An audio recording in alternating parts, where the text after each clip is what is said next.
Assalamualaikum warahmatullahi wabarakatuh. Welcome to the Capital Market Law class. First of all, let me introduce myself. My name is Uni Tulasi Putri.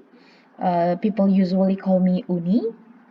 And in this video, I'm going to share and um, try to trigger you guys to discuss something about the capital market, especially for this today's meeting is about the history of the capital market. But the first important question is, why should we learn about the history? What is the urgency to learn about the history?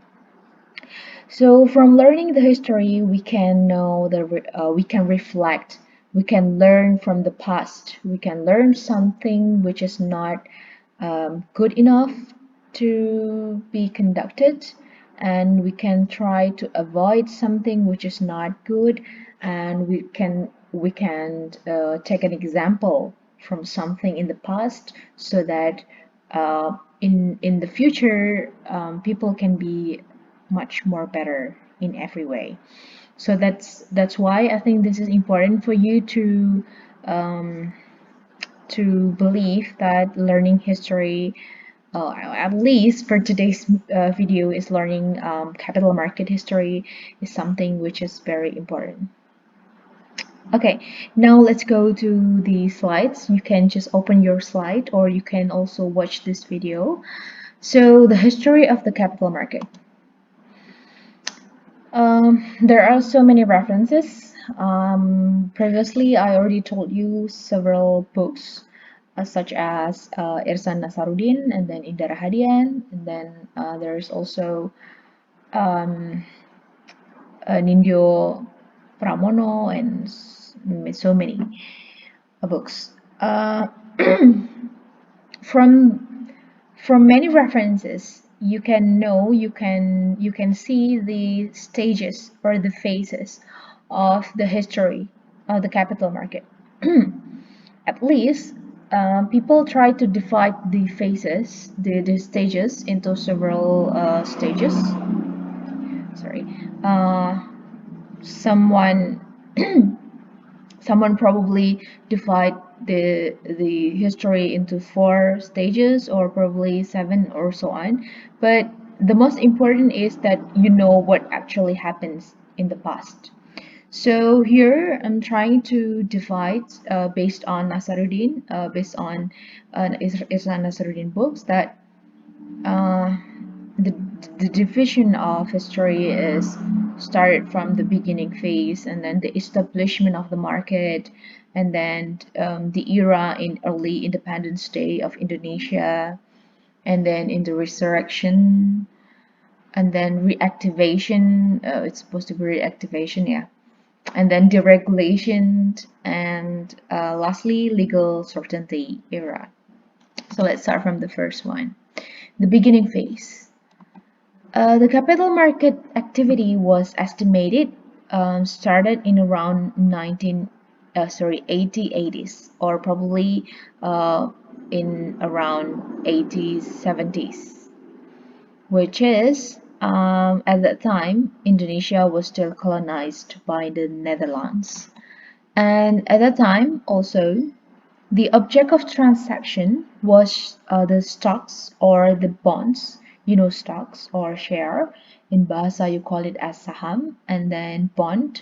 In Bahasa, you call it as obligasi. So you cannot say obligation as the translation of obligasi. Yeah. Bond, which is surat utang in Amsterdam Stock Exchange, but it was the stock and the bond were owned by the investors in located in Batavia, which is now Jakarta, and Surabaya and Semarang. It was the beginning phase or beginning era, and then started from 1912, probably because the development of capital market activity was getting better and getting more people were enthusiastic to enter to enter into this capital. capital market activity. I'm sorry. Then in 1912, December 14th, the Amsterdam's Effectenbeurs, which is the stock exchange. When I say stock exchange, it means Bursa Efek, yeah, from Amsterdam, established the branch in Batavia. And then in 1925, there were the establishment of Surabaya Stock Exchange and Semarang Stock Exchange. And then in early Independence Day, which is after the establishment of the stock exchange in 1925, the capital market activity was going well. But as you still remember, there was, um, you know, a World War, the First World War and the Second World War, which were affecting so many economic condition and economic activity in it is not only in Indonesia, in every places at that time. So there was a recession in 1929, and the recession caused the closure. Well, it's actually a bit longer. Yeah. In 1940, there was the closure of Surabaya, Semarang, and Jakarta Stock Exchange. But then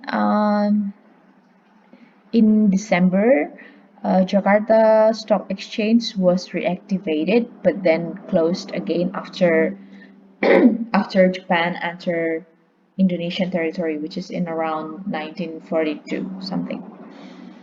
Then, after independence, after Indonesia has her Independence Day, Indonesian economic was apprehensive.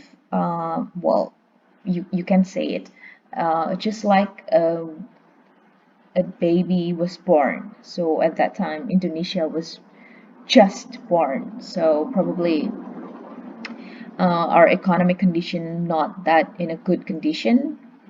But then uh, probably Indonesian government was trying to reactivate, trying to establish again this capital market activity in order to boost, economic condition. But after Indonesia has her independence, I think the condition was not that easy for Indonesian government as well, because as you can say, there was still military aggression, right? In around 1948 and 1949. And then there were so many things happens in Indonesian territory, which is it was a hard time. Thus, in 1947, it is actually tried to be reopened. The GM Jakarta Stock Exchange, I mean, but then delayed due to the military aggression from the Netherlands. There are second stages of military aggression, yeah.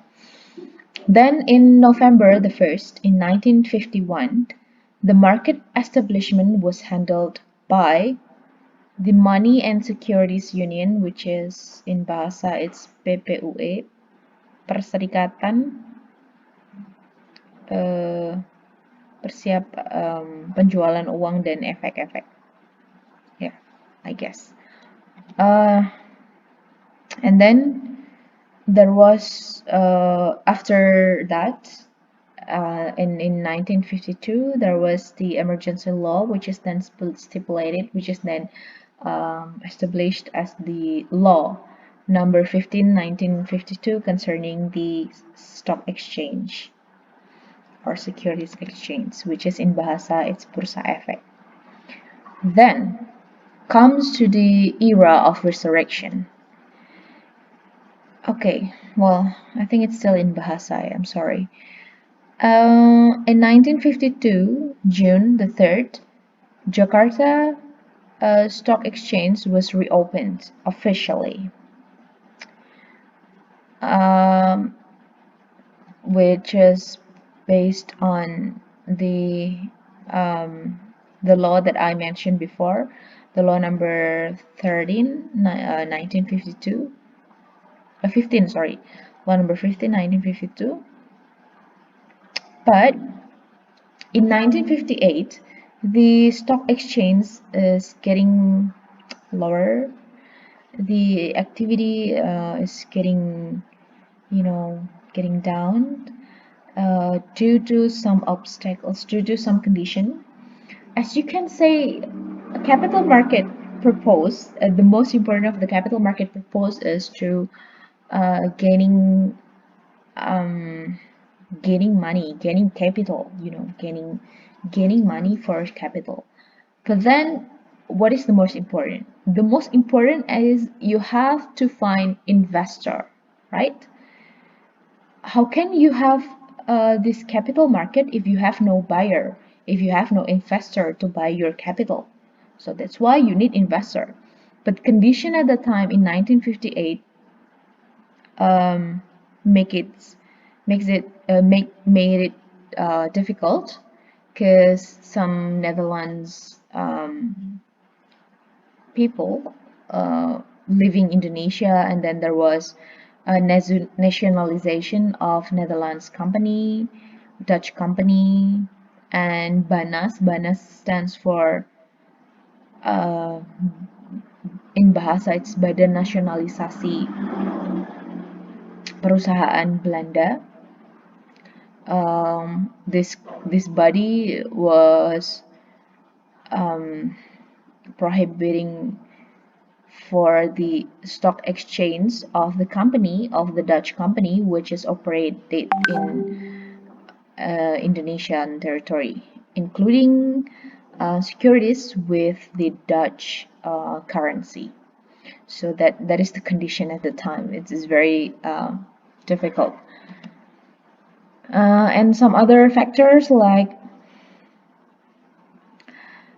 the dispute of West Iran and Netherlands, and the inflation and so on. And then due to this condition in 1958, Jakarta Stock Exchange was shut down again until 1977. What happens in 1977? We're going to find it out. So in July 1968, there was an establishment of money and capital market preparation team, which is based on the board of direction decision of Bank of Indonesia, number 416 Capdit. It's 1968, yeah. That was the first time. In 1968 was actually the first stage, the first timing on when Indonesian government was showing her commitment to reactivating to reactivate capital market. And then in 1976, there was an establishment of BAPAPAM, which stands for the Capital Market Supervisory Agency, and also Dana Reksa LLC. LLC means Limited Liability Company. In bahasa you may see it as perseroan terbatas, and its main duty was assisting the Ministry of Finance as well as to supervise and manage the stock exchange, which means at that time the stock exchange was managed by a government body, which is BAPAPAM.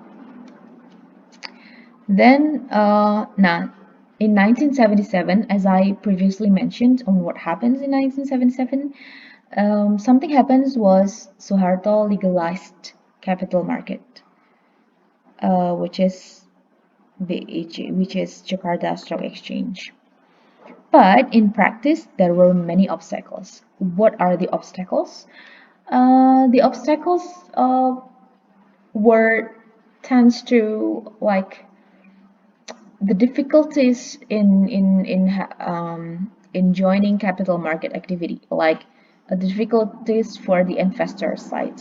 For instance, there was fee that the investor shall pay some amount of money, and then the difficulties for the company to go public, like in capital market, you need the company need to conduct a go public, but then the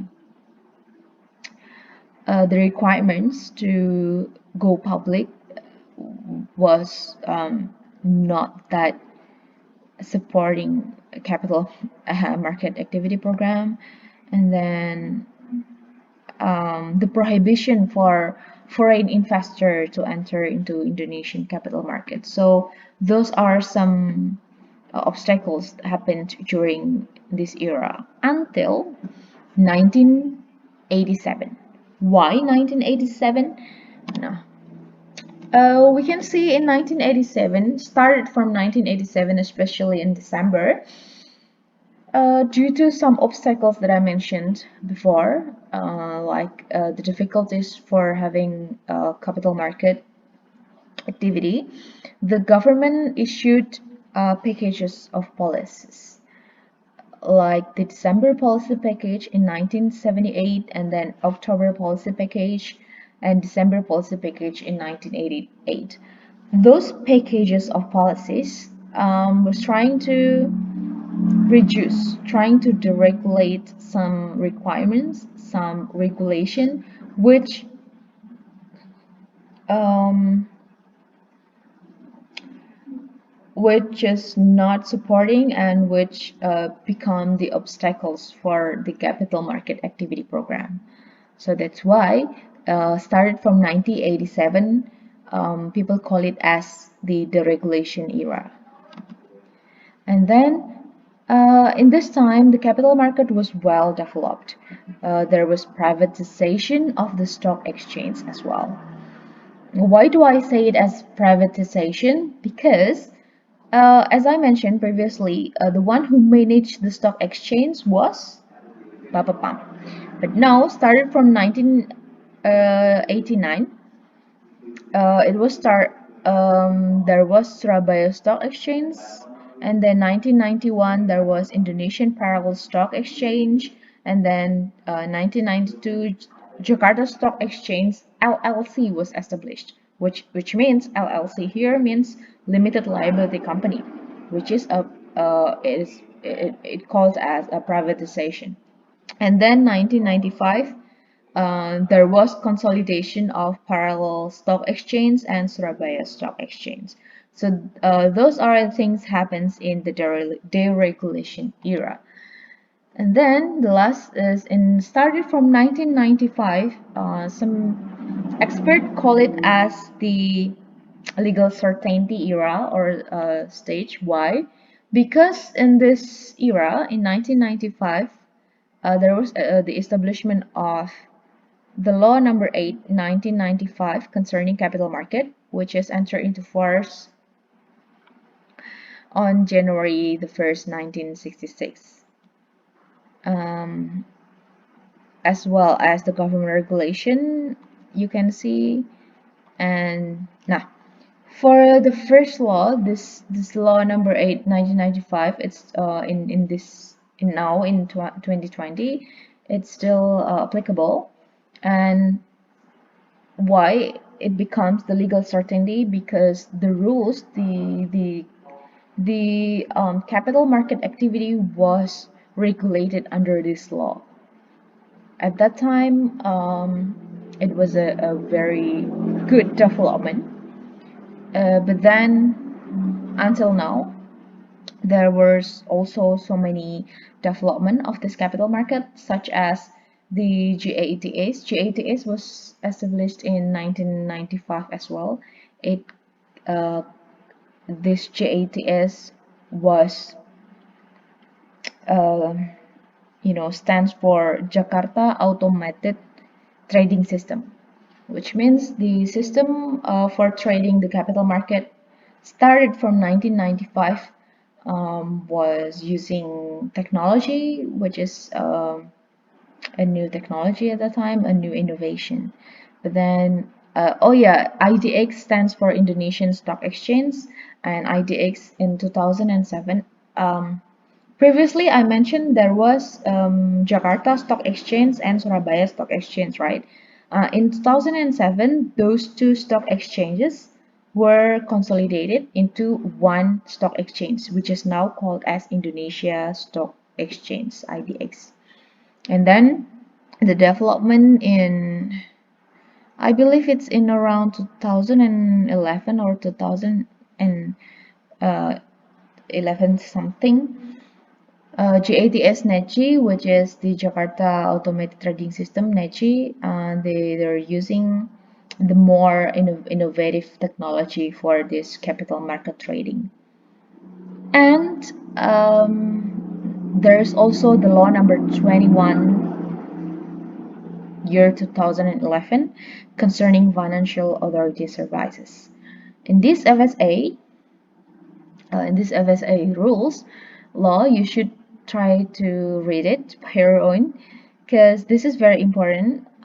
This law, uh,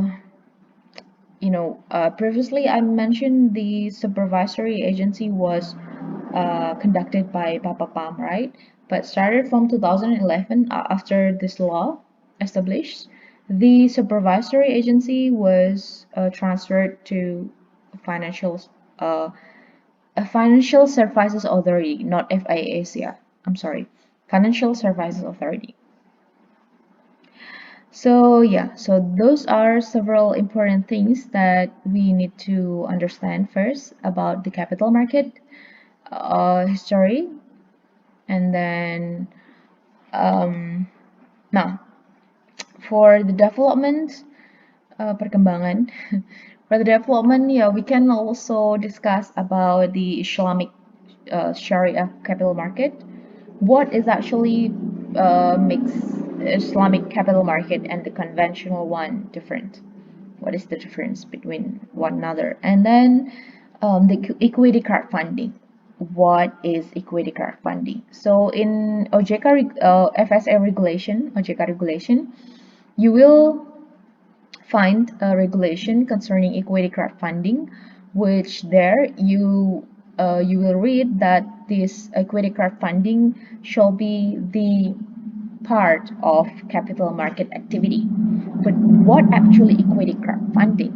Is it like a company having an initial public offering, such as in capital market, or probably you also have no idea what actually a public offering or whatever. So we will discuss this later in the next meeting. So I think that's all for today's meeting.